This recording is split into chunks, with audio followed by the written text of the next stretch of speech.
Hello friends, मैं हूँ रूपम और आज मैं मालपुए की रेसिपी लेकर आई हूँ जिसे हमने बनाया है छेने से। और ये बहुत ही स्वादिष्ट बनी है। बहुत ही सिंपल और इजी मालपुए की रेसिपी लेकर आई हूँ फ्रेंड्स। तो चलिए बनाना स्टार्ट करते हैं। मालपुआ बनाने के लिए हमने यहाँ पर 1.5 कप के लगभग एक पैन में पानी ले ली है और छोटी कटोरी से आधी कटोरी हमने यहाँ पर चीनी ले ली है। जितनी मालपुआ आपको बनानी है उस हिसाब से सबसे पहले हमें यहाँ पर चाशनी की तैयारी कर लेनी होगी। और चाशनी हमें थोड़ी सी पतली ही बनानी है, गाढ़ी नहीं। फ्लेवर के लिए हमने यहाँ पर 3 छोटी इलायची भी ले ली है। तो थोड़ी देर चाशनी को इसी तरीके से उबलने दें। और चाशनी को हमें बहुत ज़्यादा गाढ़ा नहीं करना है। देखिए बहुत जल्दी ये चाशनी बन के तैयार हो जाती है। ये देखिए, तो इतना ही पतला हमें चाशनी को रखना है।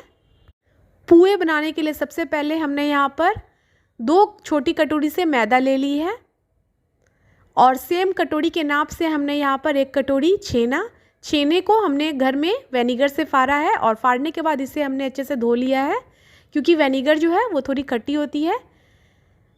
तो आप चाहे विनेगर से छेने को फाड़ें या फिर नींबू से थोड़ा सा छेना को आप धो दें ताकि उसका खट्टापन निकल जाए। और थोड़ा थोड़ा हमें पानी डाल के इसे मैदे में अच्छे से मिक्स कर लेना है। तो यहाँ पर आप देख सकते हैं हमने यहाँ पर थोड़ा थोड़ा पानी डाल के अच्छे से छेने को मैदे में मिक्स कर लिया है। अगर हम एक ही बार ज़्यादा पानी डाल देंगे तो छेना जो है वो मैदे में अच्छे से मिक्स नहीं होगी। तो इसीलिए ये प्रोसेस को ध्यान से हमें करना होगा। तो इसी तरीके से हमें हाथों से बहुत ही अच्छे से मसल के हमें मैदे और छेने को एक कर लेना होगा। ये देखिए, तो यहाँ पर बहुत अच्छे से हमने छेने को मैदे में मिक्स कर लिया है। और थोड़ी सी हमने यहाँ पर 3 से 4 चम्मच के लगभग हमने यहाँ पर चीनी ले ली है और इसे भी मैदे में अच्छे से मिक्स कर लेना है। यहाँ पर मैं एक चीज़ आपसे कहना चाहूँगी कि बहुत से लोग होते हैं जिन्हें चाशनी वाले पुए पसंद नहीं हैं। तो अगर आप चाशनी वाले पुआ नहीं बनाना चाहते हैं तो इसी स्टेज पे चीनी आप थोड़ा ज़्यादा रख लें, तो आपको चाशनी बनाने की ज़रूरत नहीं होगी। पर यहाँ पर हम चाशनी वाले पुए बना रहे हैं कि वो भी बहुत स्वादिष्ट लगती है। तो इसी तरीके से हमें थोड़ा थोड़ा पानी डाल के अब इसका एक पतला घोल तैयार कर लेना होगा। बहुत ज़्यादा पतला नहीं और बहुत ज़्यादा गाढ़ा भी नहीं।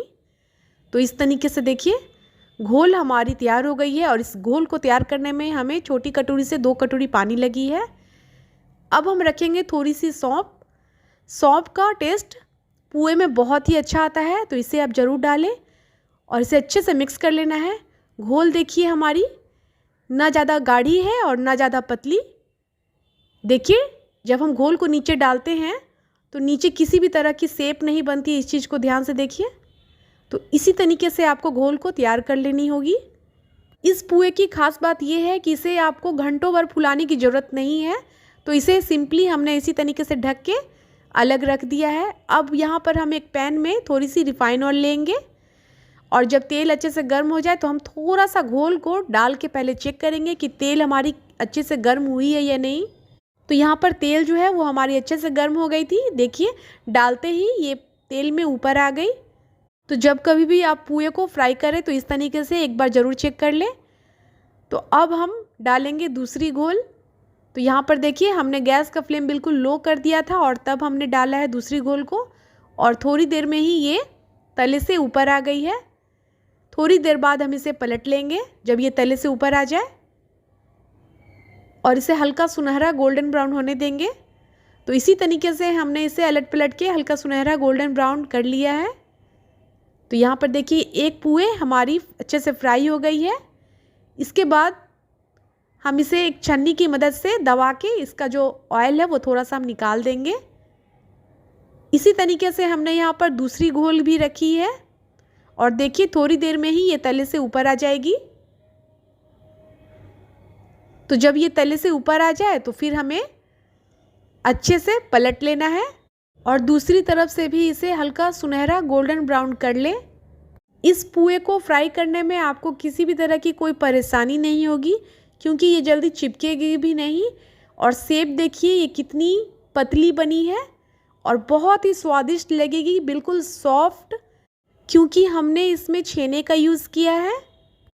तो यहाँ पर सेम प्रोसेस से हमने सारे पुए को पहले फ्राई कर लिया है और फ्राई करते वक्त में एक चीज़ का सिर्फ हमें ध्यान रखना है कि जब आप घोल को डालें तो उस वक्त गैस का फ्लेम लो रखें, और जब घोल तले से ऊपर आ जाए तो उस वक्त आप गैस का फ्लेम हाई रखें।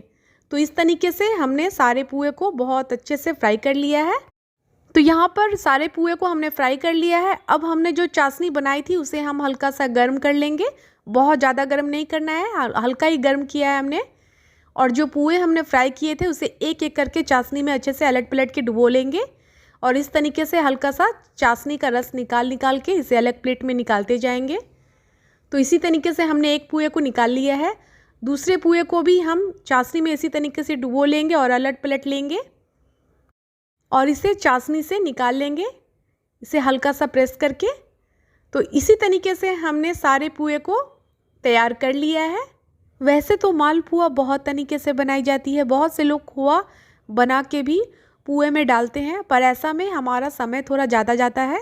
तो इस तरीके से आप छेने वाले पुए भी बना के देखिए, ये बहुत ही स्वादिष्ट लगती है। तो इसी तरीके से हमने सारे मालपुए को बना के रेडी कर ली है, और थोड़ी सी ड्राई फ्रूट्स को हमने यहाँ पर घिस के सारे पुए के ऊपर हमने डाल दी है। इससे पुआ देखने में बहुत ही सुंदर लगती है, और जब आप किसी को सर्व कीजिएगा तो ये देखने में बहुत ही अच्छी लगेगी। तो फ्रेंड्स, अब होली नज़दीक आ रही है, और होली में पुए तो सबके घर बनती है। तो इस होली आप एक बार मेरी पुए भी ट्राई करके देखिएगा, मुझे यकीन है कि आपको भी ये पुए ज़रूर पसंद आएगी। अगर आपको मेरी ये पुए की रेसिपी अच्छी लगी तो प्लीज़ मेरे वीडियो को लाइक कर दीजिए, सब्सक्राइब कर दीजिए, और जितना ज़्यादा से ज़्यादा हो सके इसे शेयर कीजिए अपने फ्रेंड और रिलेटिव में। मैं इसी तरीके से और भी वीडियो आप सभी के लिए लाती रहूँगी। तब तक के लिए बाय बाय, थैंक यू।